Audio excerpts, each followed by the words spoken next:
The presidency of Brazil is trying to implement changes in the COP, especially including AI systems. So they understand AI is going to change the world in general, and they foresee how AI can impact on negotiations. Welcome to this third edition of the ReModelUN podcast. I'm François Gray from the University of Geneva, and I'm here with my colleague Sharada Mohanty from AICrowd, and our special guest today is Xavier Tibau from the UNFCCC, the UN Framework Convention on Climate Change, based in Bonn, but happens to be here in Geneva because we're all here for AI for Good and the WSIS Summit, 15,000 people in Geneva, and we're looking out from a translation booth at hundreds of people attending events in this conference. It all started when you joined in a UN data and came all the way to Geneva to work on what turned out to be a first step into AI for the work you're doing at UNFCCC. So why don't we start from there to explain to people what it is you do at UNFCCC and then why AI could be useful for that.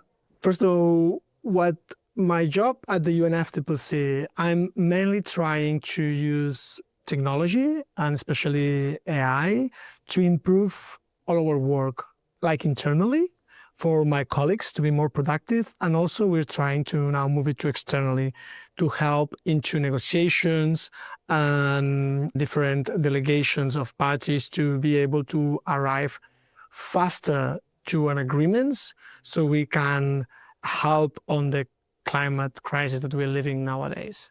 And can you just explain for the audience the link between UNFCCC and the COP negotiations that we hear about all the time? So we are the Secretariat of Climate Change, and what we do is we host the COP, the Conference of Parties, where parties negotiate around international legislation or documents, that decisions that they say that create agreements like the Paris Agreement or the Kyoto Protocol. So we are the body, the infrastructure that makes that possible, like setting up the room, setting up the conference, but also guiding parties on how to agree. We draft documents based on what parties have said, documents that they later on agree on or request changes on. Now, if we rewind to our first meeting 18 months ago, one of the cool things that happened is Mohanty here from AICrowd was in the Bay Area, and he worked overnight, which was his daytime, on this hackathon project. And AICrowd is really the sponsor of our ReModelUN podcast. So I want you, Mohanty, just to remind us like why AICrowd is interested in these sorts of projects and what it is you were actually working on 18 months ago, because at that time it seemed super new. The mandate of AICrowd is to figure out how to build a giant distributed research lab. And a research lab in isolation does not make sense unless we connect the research exploration to real world problems. And here, coincidentally, I have been living in Geneva for the last 10, 12 years. And then everyone around me have been building their careers and their lives around solving these problems that impact billions of people. And so it was natural to try and figure out how can we take all these advancements in AI and connect them to some of these problems. Then I realized, we are struggling on figuring out what problems to work on. Either they are too broadly defined or they are so narrowly defined that we really cannot mobilize these thousands of people we have on AICrowd to focus on them. So these podcasts are an effort to create a catalog of such problems that we can let loose a larger community of AI researchers on. 18 months ago, what we thought was cutting edge was really trying to make a specific large language model for some of the documents that you wanted some of your COP negotiators to be able to more rapidly analyze. Can you pull out of your memory, far in the past by AI standards, but where we were at that time, Xavier? So it's far in the past for AI standards, but not for human life. So I do remember our project there. I'm actually super proud of it. Our documents are really technical because they are written by us, but following the instruction of politicians and lawyers. So the idea was to make an LLM system that is able to understand them and translate, and then you can create that LLM, that chatbot, ask him, okay, what's written here, what this means, what this implies, and then asking questions to better understand all the legislation that we provide, which is not just hard to read and understand in the wording that it's been used. It's also complex and interrelated.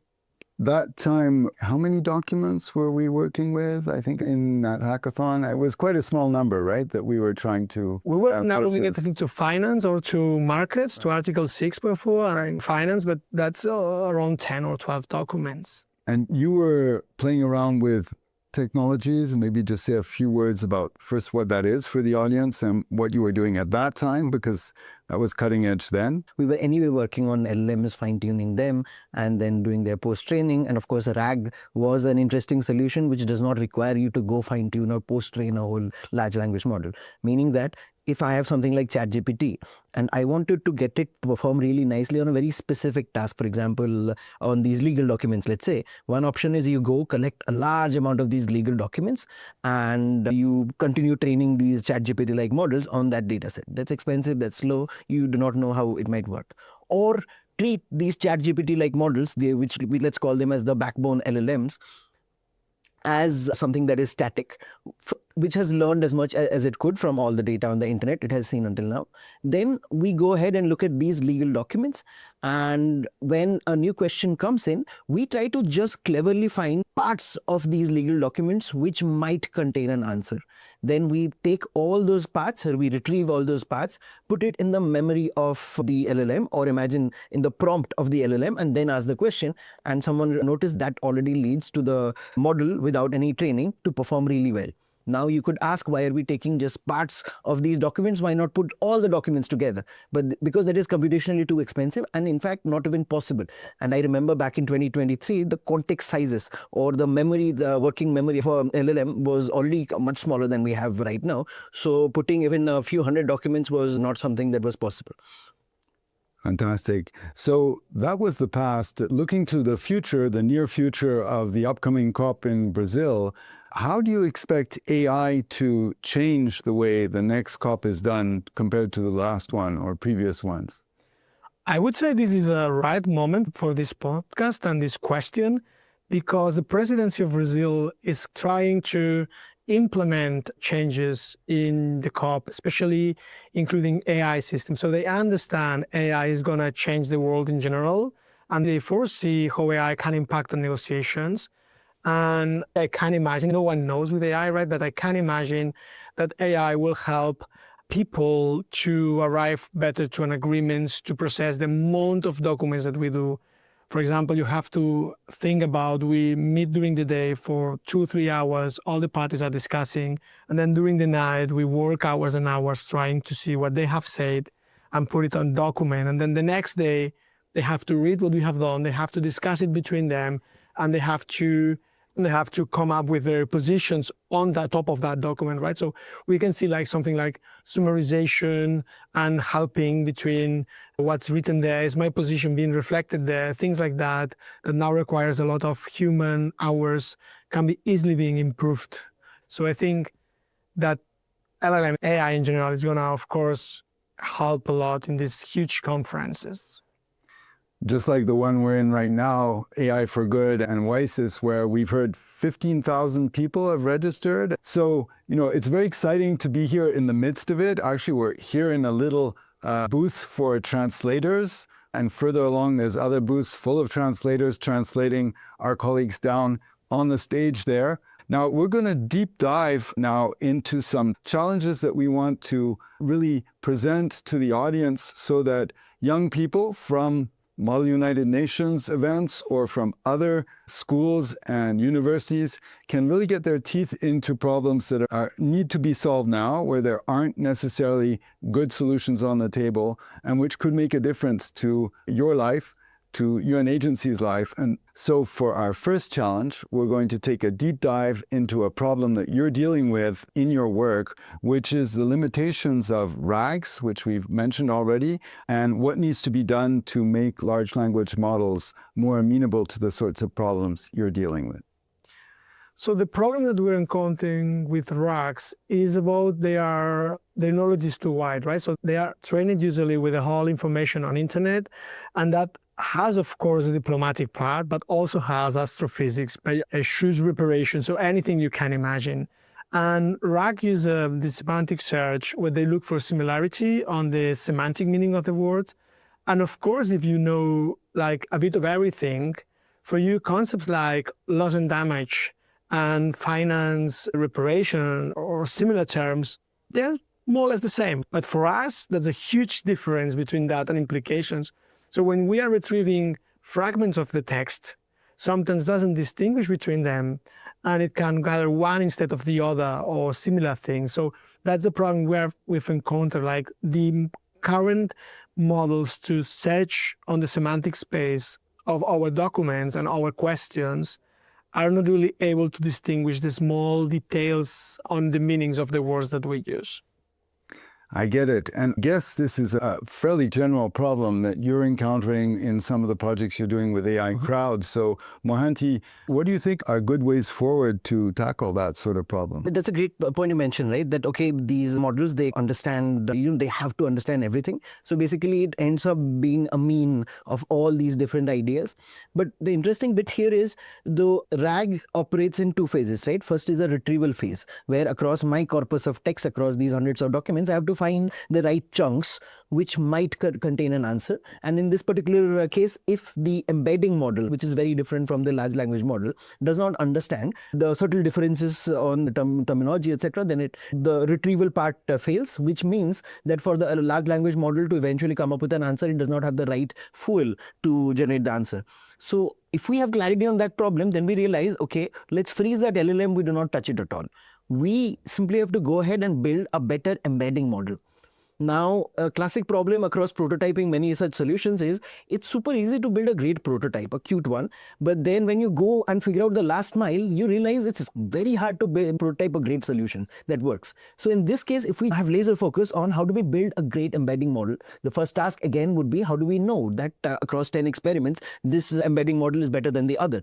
So based on your domain specific text, we will have to probably build an extension of something similar to an MTEB benchmark, right? So there is a benchmark called as massive text embedding benchmark, which has like lots of data sets, lots of tasks just to test how good these embedding models are across different domains. So we literally use the same framework to create just one other benchmark where we can objectively see and measure how good or bad any embedding model is. Then we take the buffet of embedding models that we have out there and maybe go ahead and fine tune one of them, and we keep iterating until we have an embedding model which deeply understands the nuances that we were talking about. For that also, we'll have to come up with some way of measuring.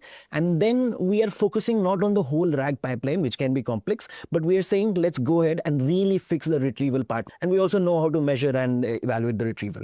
And then technically you could say there's two teams which can independently and parallelly work on it, right? The first one, really optimizing how good or bad the retriever is by operating on improving the embedding model. The second one is looking at the whole performance of the RAG. And the hypothesis here is that if we improve that retriever, the LLM now has more relevant responses to build more relevant chunks to build its final answer from. Hence, its performance will end up being a lot more. Is that a direction you're looking at, or is it you have partners that you're working with? Yes, we are trying to solve it, and that's exactly what we found. Like probably the LLM, if it would have the right context, the right chunks of information, would be able to respond properly. So it's not more that we want a llama or a model focused on diplomacy. It's more like general models are good enough, but they require the right context. So the retrieval part is the interesting one that we are also thinking on, maybe train it with a special corpus of diplomacies. However, that has some challenges like equality between public documents. For example, there's a lot of Western diplomacy out there data, but not so many like Asian or African or other parts of the world diplomacy. It's a bit challenging. So I'm looking forward if you guys can tackle that and solve it. Actually, if we can jump in on that one, that is going to be a classic problem, especially again in that same last mile one, where all the fun part of the machine learning part, all the AI and part is done. What's left is the dirty part of really hustling and figuring out how do I really create a balanced data set? How do I gather a large army of annotators who can come in and really help me distill that dataset into a version of the dataset that basically allows my LLM to really learn, because that dataset ends up being the food for the LLM. And then I think that's one of those things which just has to be done, right? Yes. Yes. I think this is a great segue to the second challenge that you brought up in your work that you're really trying to find new ways forward with, because it touches on this issue that some countries, some regions don't have the same amount of data available for understanding what they should do in a negotiation. They don't have the same skills because they don't have the same resources to invest in the teams they send to the COP, for example. And this means that the UN, with its ideal of one vote per country, is not living up to that ideal in practice because the small parties that come to negotiate for countries with less resources are just not as well equipped. And there you have some ideas or some hopes to figure out solutions where AI could level the playing field a bit? So yeah, this is an interesting topic, and it has been always there. The main problem that we have is like one can think on small states. They have few people living there. But you can also think on others like Andorra, for example. It's a small country. And they're sending 4 people to the conference. And the conference is negotiating around 65 or 70 documents at the same time. So there is no material way these 4 people can really go through everything and read everything. They're of course not interested in everything, but they are interested, for example, in the mountains or anything that can affect how climate change affect, how are they going to be compensated, or small state islands on about the rise level of the sea. Some of them are even going to disappear. So that's important to be there. And that's a cross-border topic. So you might have a document that talks only about that, but that topic is also affected in all other documents. And this leads to a second problematic, which is like most of the parties won't accept something that they don't understand, right? It's not just they are not able to find in which document are talking about the topic that is relevant for them. It's just if they have the suspicion that might affect them, they might just say no.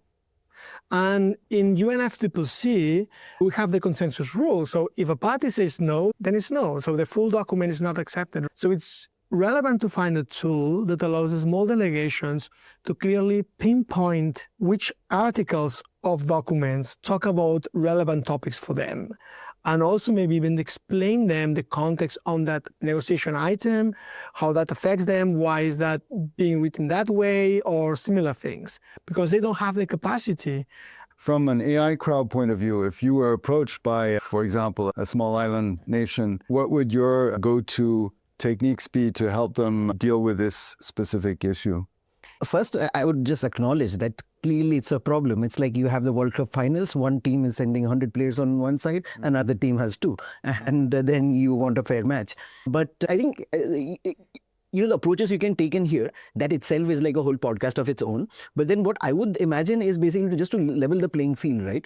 Just having clarity on a set of those tasks. For example, I think you mentioned just the fact that, okay, can I simply search where this particular topic is present, which is like an easy search task that we're already good at. But then if there was clarity on a bunch of other such tasks which are relevant for those delegations, then they would already walk into the COP negotiation with a little army of their own agents which specialize just in those tasks. Now the problem is these organizations wouldn't have the technical know-how or access to people who can just build them these specialized agents which support their mandate. But let's imagine that was possible, then all these delegations themselves, irrespective of how much muscle they have, how many feet they have on the ground, they would all come with their own little army of agents, which all are operating just to kind of gather and harness all the data for them, so that what they are doing at the end is making quick decisions, providing their preferences across all of this. If a majority of their time right now is going into just collecting that information, aggregating it, then they don't have enough cognitive power left to actually dedicate on what is our preference. And then we can basically think through, can we actually, how long does it take to build a specialized agent that just does that? And can we actually imagine someone who's a part of this delegation who's just curious, somehow know how to code, and they're curious about learning what these LLMs and agents are? Can they, over a weekend project, build one such agent? Do you have an example of one such task which a delegation like that might be interested in? Yeah, we put on internet all our documents while they're being negotiated.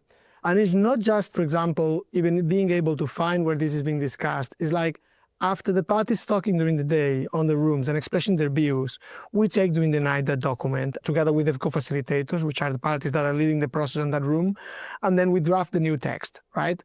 And it's relevant also to see what is being discussed. So another thing that could be interesting is see how the document has changed, right? So we have a rule yesterday that says paragraph 14, I don't know, like developed parties should compensate developing parties for the rise of the sea level, right? And that changes in the night. Now we have a slightly different reading and writing, right?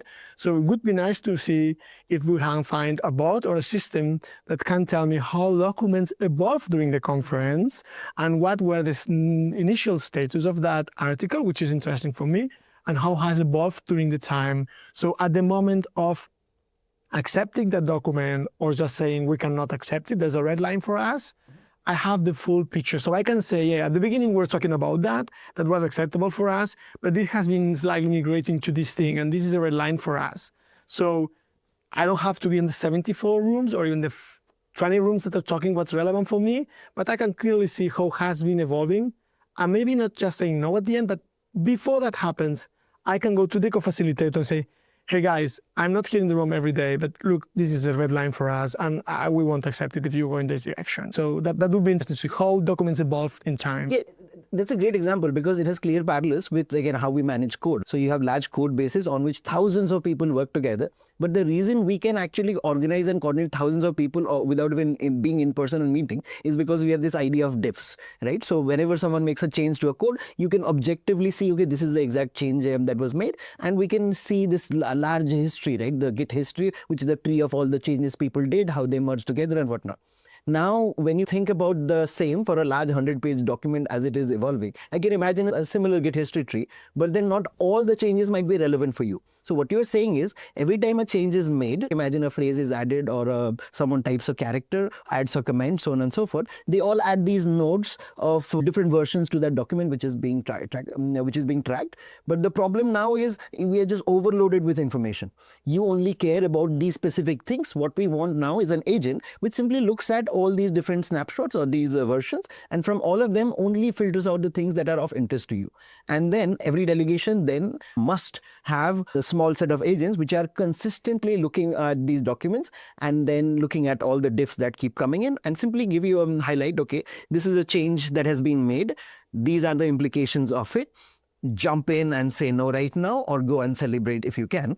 Then basically, again, it empowers almost everyone to be able to do that at scale. So if I boil it down, it sounds to me a bit like track changes with depth, because the depth really matters. It's not just I changed a comma. This comma means your island might be underwater next year. And I think it brings us very nicely to the third challenge we wanted to talk about, which is in these negotiations, there's always red lines, but there's always places where there's wiggle room, place where people can give a bit. It's the question of finding them and finding them quickly enough in a negotiation to avoid the red lines and use the wiggle room to get to where everybody wants to get to. And there also, you see AI having a role. Yes, I think this podcast is being interesting because we are not only telling people about AI, we're also telling about how negotiations work now. And we are going a bit now above everything. So we've started from the scratch, beginning the right to get information, then how the documents evolve. And now we are going to the higher level. And what happens, and while we have meetings outside of the room, like with ministers and my bosses, with relevant people that take decisions, we call them heads of the delegations, is interesting. And the thing is, like, we are negotiating one item in one room, right? And the parties has their position there. Some are red lines, some are flexibility spaces, and some are happy to give something up, but they usually want something on the other side. So parties feel that they weren't treated equally. So we have expression there. We must be equally unhappy, right? And that's an expression that we have. And finding this balance is often complicated because it's not just inside the room. Like you're drafting on paragraph 14 and I'm getting it on 16, or sometimes comes across the rooms. Like, I'm happy to give you this here if on the other room I'm getting that other thing, which is not so important for you as it is for me. So then you have, if you think about it, you have a map of knots. So these documents are locked here and there. So for people to understand how we draft stuff, when two parties have a different position on a document, we put in brackets both positions. So you will see, if you take a draft document for us, you will see brackets there, right? So we are trying to clean brackets from the document, and then at the latest stage of the COP, Like the documents have 5 or 6 brackets. We know usually which parties represent which option and how they have moved. And now our bosses and the negotiation leads and ministers who are leading the negotiations, they have a map of knots that they need to disentangle, right? And then sometimes it's as easy as just undo one. So focus on this document here, and then everything else will be resolved as a cascade. But finding that, it's really complicated.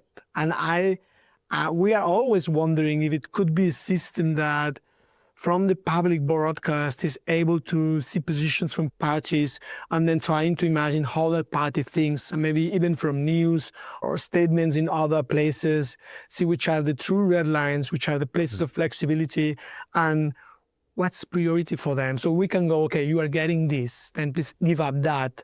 And then that automatically is, you are getting this, please give up the other thing. So everything is resolved.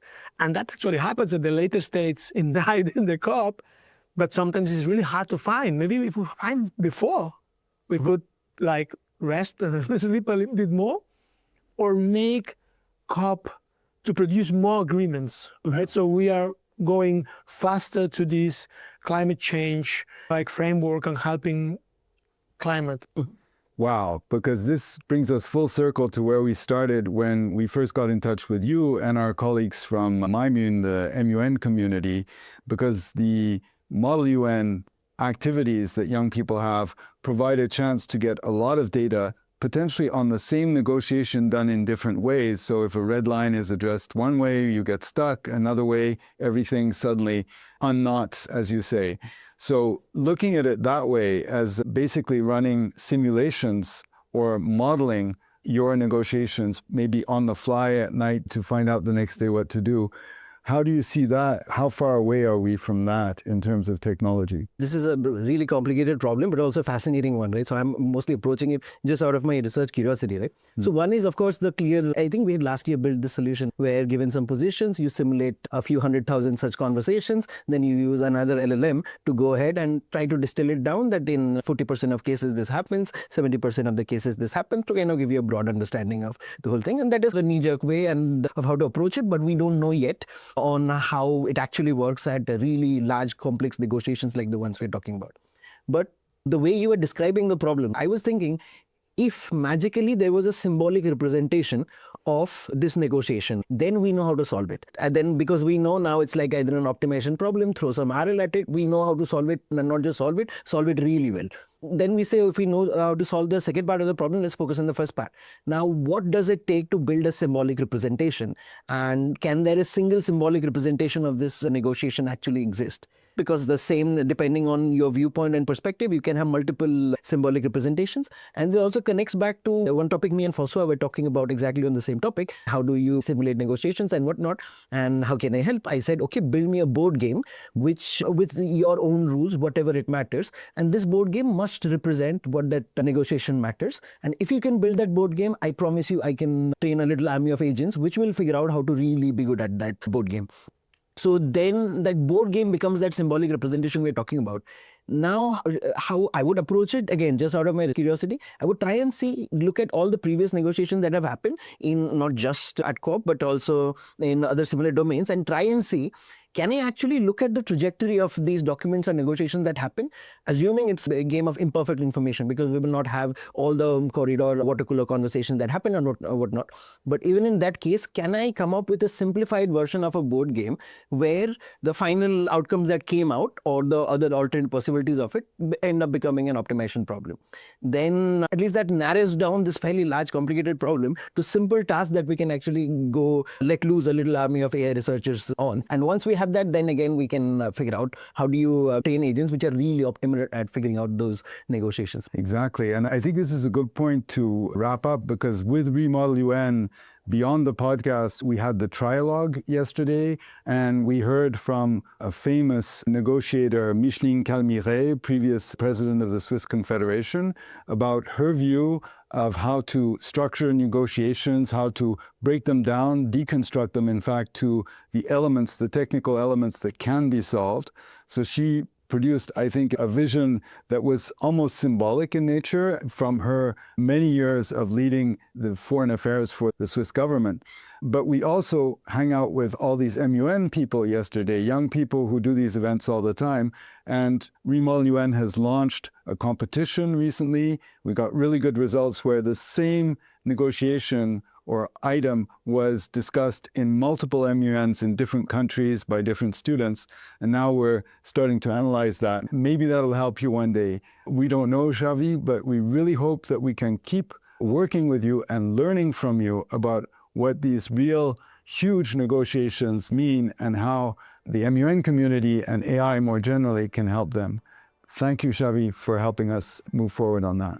Yeah, thank you. This is exciting to see there is a community trying to work on how UN works and what we do and emulate us and trying things out. So people is really willing to help us to do our job and we can learn much more from them. So thank you for this initiative. Thank you very much. Thank you.